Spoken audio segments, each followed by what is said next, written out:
a fost un proiect ambițios aici, în mediul rural, să porniți o pensiune într-o zonă, spun eu, mai mult decât rustică și cu un peisaj extraordinar. Dacă ținem cont că ne aflăm între cheile Turzii, care sunt în spatele nostru, și cheile Turenilor. Da. Este un proiect ambițios, dar merită toată zona, atât din punct de vedere al agroturismului, cât și al turismului balnear și absolut tot ce vedeți dumneavoastră aici este doar în interesul și pentru beneficiul și prilejul de bucurie al turistului care vine aici la noi. Aveți condițiile de a oferi niște produse bio pentru turiștii care vor să practice, să spunem așa, agroturismul. Da, produse bio și chiar produse oferite aici local și nu numai produse lactate sau carne, se pot folosi chiar și ouăle din gospodărie și avem producători care ne aduc și clienții apreciază, se spune, culoarea oului este deosebită, e galben, care e mai decât ce cumpărăm din supermarket și totodată în perioada de vară mai avem și produse și fructe.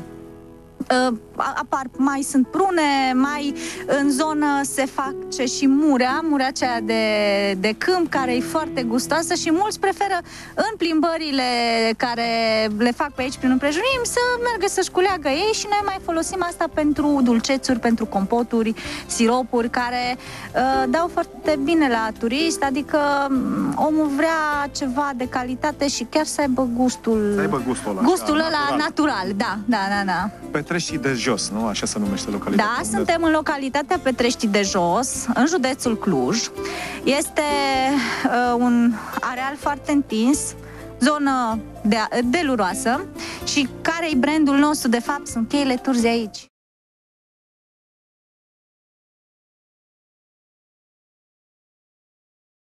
Au întrebat de obicei clientul când vine seara, vine obosit de pe drum, face un duș, mănâncă ceva jos la noi în restaurant și se pune la somn. Și dimineața când vine la mic dejun, este așa de odihnit și așa și îmi spune: doamnă, am dormit atât de bine, nu știu ce faceți, ce aer. Zic, nu cred că doar atmosfera de aici, aerul curat și mai este o liniște care în mediul urban nu întâlnim și mai este poate și deconectarea asta de agitația urbană și de tot ce aduce ea în urma ei. Aici un pic parcă mergem în nebunia urbană, în mediul rural e deosebită și oamenii apreciază chestia asta, apreciază liniștea, apreciază aerul acesta.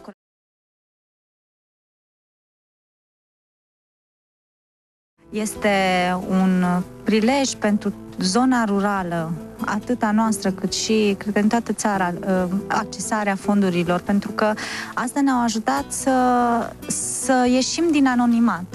Proiectul a fost conceput pentru 8 camere duble, din care 2 sunt cu pat matrimonial, restul sunt cu 2 paturi. Și în afară de aceasta, pensiunea noastră are un restaurant de 80 de locuri, capacitate mare, și în afară de aceasta, la partea de subsol avem un mic wellness și spa, pentru că și acum în perioada aceasta, vedeți, e plăcut, te poți plimba, e în regulă, poți să vizitezi cheile până într-un punct, fiindcă puțin sunt înghețate. Vremea nu-ți permite așa traversarea lor în condiții optime și nici nu se recomandă. Trebuie turistul să mai facă și altceva și chiar dacă îl încurajăm să mănânce și să doarmă, trebuie să facă și altceva și atunci jos tot proiectul nu ne-a obligat, ne-a dirijat în dezvoltarea acestui mic spa, să spunem. Avem un spa în care există o saună uscată, există un jacuzzi de 10 locuri, avem iarăși o sală unde poți să practici biliard, tenis de masă și turiștii sunt chiar încântați pentru că mai diversifică activitatea în timpul liber petrecut aici.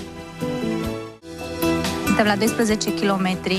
Din anii anteriori am observat că mulți din clienții noștri vin la pensiunea Laura și pentru că vin la Salina Turda, unde, în afară de acest obiectiv natural deosebit, este o raritate să vezi un munte de sare foarte frumos sculptat și deosebit amenajat. Da. Deci, pe lângă valoarea aceasta, există valoarea balneoclimaterică deosebită a tot ce vedeți și ce simțiți aici. Îmi pare rău că nu sunt aici telespectatorii să simtă, dar îi invităm să vină să facă o cură aici la Salina Turda. Este un obiectiv care pe noi ne ajută foarte mult în a aduce turiști în zona aceasta. Și turiștii și cei celor care le place agroturismul. Celor care le place agroturismul. Eu sunt mândră că avem pe lângă localitatea noastră, unde avem noi proiectul, avem un proiect de asemenea învergură, este proiectul de la Turda.